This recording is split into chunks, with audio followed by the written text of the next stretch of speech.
आज की कहानी है दो क्लासमेट्स की जो एक दूसरे को बिल्कुल पसंद नहीं करते थे। लेकिन हालातों ने उन्हें एक ऐसे जगह पर लाकर रख दिया जहां सरवाइव करना भी बहुत और वो महीनों तक एक आइलैंड पर एक दूसरे के साथ फंसे रहे। उसके बाद वो उस आइलैंड पर कैसे सरवाइव करते हैं और एक दूसरे के साथ क्या क्या कांड करते हैं, देखेंगे हम आज की इस पूरी कहानी में। सो हेलो दोस्तों, मेरा नाम है प्राची और आज की कहानी शुरू होती है। हमें एमा नाम की एक खूबसूरत लड़की दिखाई जाती है जो सुबह जल्दी उठकर अपने स्कूल जाने के लिए रेडी होती है। एमा अपने स्कूल में एक बहुत ही अच्छी और फेमस स्टूडेंट है जिसके बहुत सारे फ्रेंड्स हैं। दूसरी तरफ हम डीन को देखते हैं जो एमा के कंपैरिजन में बहुत ही लेजी लड़का है। वो सुबह लेट उठता है और सीधा बाथरूम जाकर ब्रश करता है, उसके बाद तुरंत आकर वीडियो गेम खेलने बैठ जाता है। तो उसके फादर जैक उससे कहते हैं कि तुम स्कूल के लिए लेट हो जाओगे।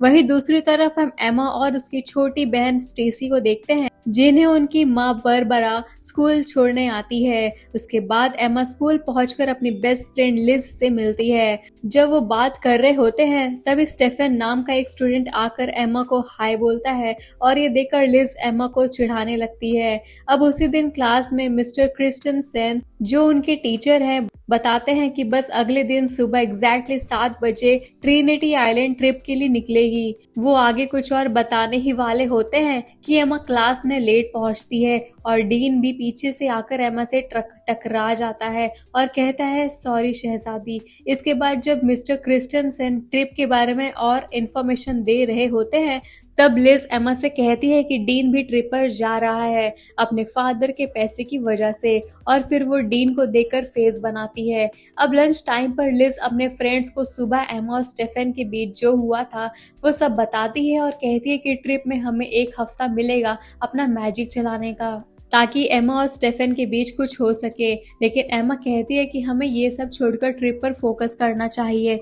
जब सब लोग बात कर रहे होते हैं तभी एमा की नजर डीन पर पड़ती है जो चाकू से एप्पल काट रहा होता है।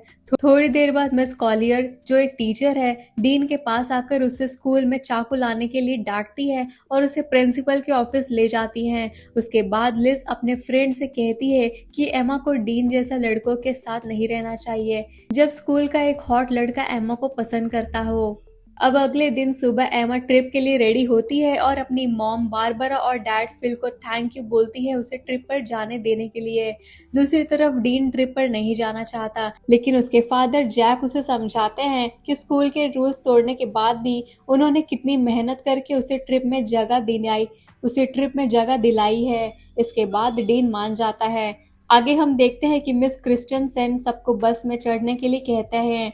कुछ ही देर में हम ट्रिनिटी आइलैंड पहुंच जाते हैं। बस से उतरते वक्त मिस कॉलियर सबको कहती हैं कि थोड़ी देर पूल में एंजॉय कर सकते हो लेकिन डिनर से पहले सबको वापस आना है और अगले दिन से प्रोग्राम स्टार्ट होगा। थोड़ी देर बाद एमा और उसके फ्रेंड्स पूल में जाते हैं जहां एमा स्टेफन से मिलती है और लेकिन डीन अकेला बालकनी से ये सब देख रहा होता है। उसी शाम एमा की फ्रेंड लिज आकर बताती है कि स्टेफन ने उन्हें एक पार्टी में बुलाया है जो एक लोकल बोट पर हो रही है। पहले एमा मना कर देती है लेकिन उसके फ्रेंड्स इंसिस्ट करके उसे मना लेते हैं।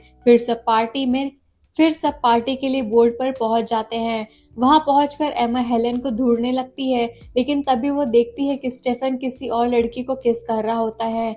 ये देखकर एमा वहां से जाने लगती है। साइड से डीन भी यही सब देख रहा होता है। तब वो एमा से कहता है तुम्हारा बॉयफ्रेंड तो फुल मजे कर रहा है, जिससे एमा गुस्से में कहती है कि तुम्हें इन सब से कोई मतलब नहीं होना चाहिए। तभी अचानक पुलिस वहां आ जाती है क्योंकि उन्हें पता चल गया होता है कि स्टूडेंट्स पार्टी में ड्रग्स ले रहे हैं। पुलिस सबको बोट के फ्रंट साइड पर आने को कहती है।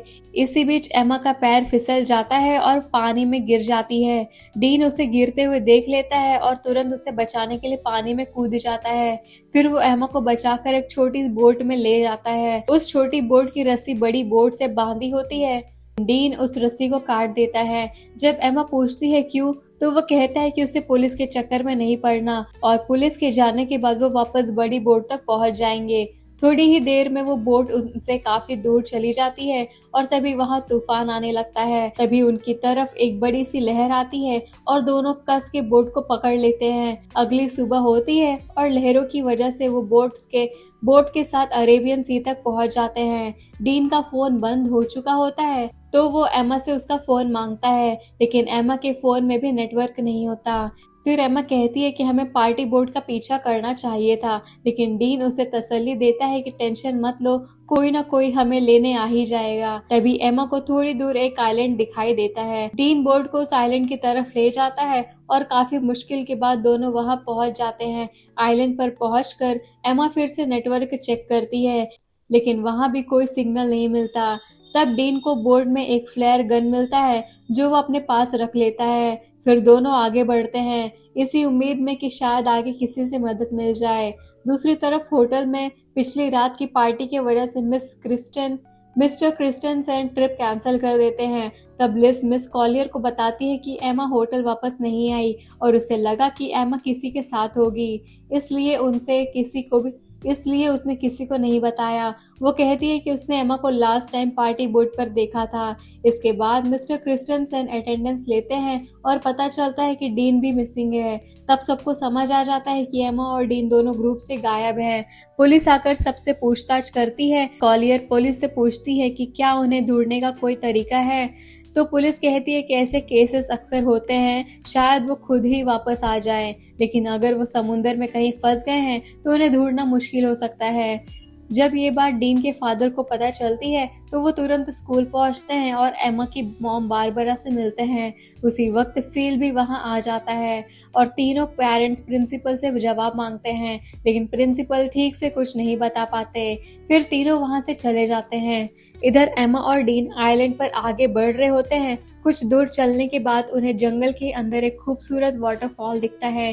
डीन को ये जगह अच्छी लगती है और वह एमा से कहता है कि उसकी फोटो ले, लेकिन एमा मना कर देती है। वो कहती है कि हम यहाँ फंसे हुए हैं और तुम्हें ये सब अच्छा लग रहा है। मुझे इस ट्रिप से प्रोजेक्ट के लिए अच्छे मार्क्स चाहिए थे। मुझे प्रिंसटन यूनिवर्सिटी में पढ़ना है। हम अगर यहाँ से जल्दी नहीं निकले तो सब बर्बाद हो जाएगा।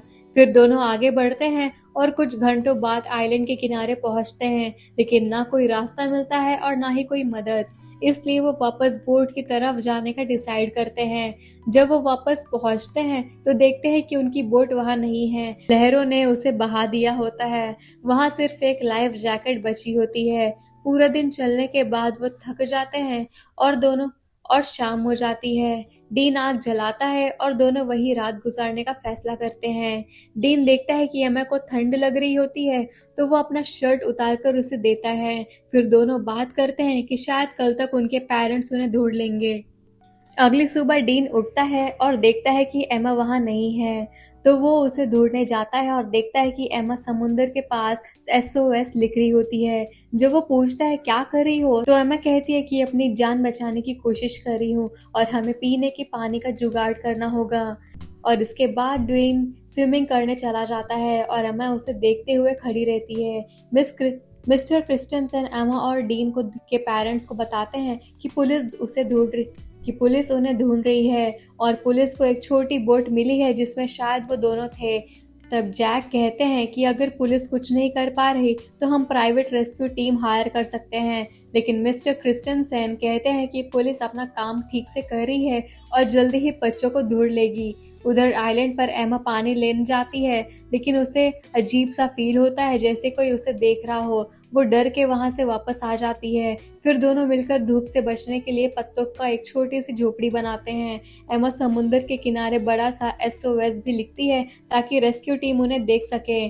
खाने के लिए जो मिलता है वो ढूंढ कर खाते हैं। डीन को एक बनाना ट्री मिलती है जिसे दोनों पेट भर कर खाते हैं। गर्मी ज्यादा होने की वजह से एमा अपनी फुल पैंट काट कर शॉर्ट्स बना लेती है। रात को डीन झोपड़ी में सोता है और एमा भी उसके पास आ जाती है। सोते वक्त डीन हाथ रख देता है एमा पर और एमा को ये अच्छा लगता है। अगले दिन जब एमा वाटरफॉल में नहा रही होती है, डीन आकर सनस्क्रीन मांगता है। एमा उसे कहती है कि दूर जाओ, लेकिन डीन मजाक में कहता है कि तुमने ही तो गार्ड बनाया है। तब एमा कहती है कि शायद आइलैंड पर और भी कोई है। उधर होटल में न्यूज आती है कि एमा और डीन मिसिंग है और पुलिस को लगता है कि शायद वो मर चुके हैं। एमा के पेरेंट्स बहुत परेशान होते हैं। जैक और बारबर हेलीकॉप्टर लेकर उन्हें ढूंढने निकलते हैं। आइलैंड पर रात को एमा अपने फैमिली को याद करके इमोशनल हो जाती है। तब डीन को एक इंसान की खोपड़ी मिलती है जिससे एमा डर जाती है और सोचती है कि उनका भी वही हाल हो सकता है, लेकिन डीन उसे हिम्मत देता है कि हम बच जाएंगे। इसके बाद दोनों इमोशनली क्लोज हो जाते हैं और डीन एमा को किस करता है। एमा के लिए ये सब पहली बार होता है। उस रात तो तूफान आता है, लेकिन एमा उससे डरने के बजाय एंजॉय करती है।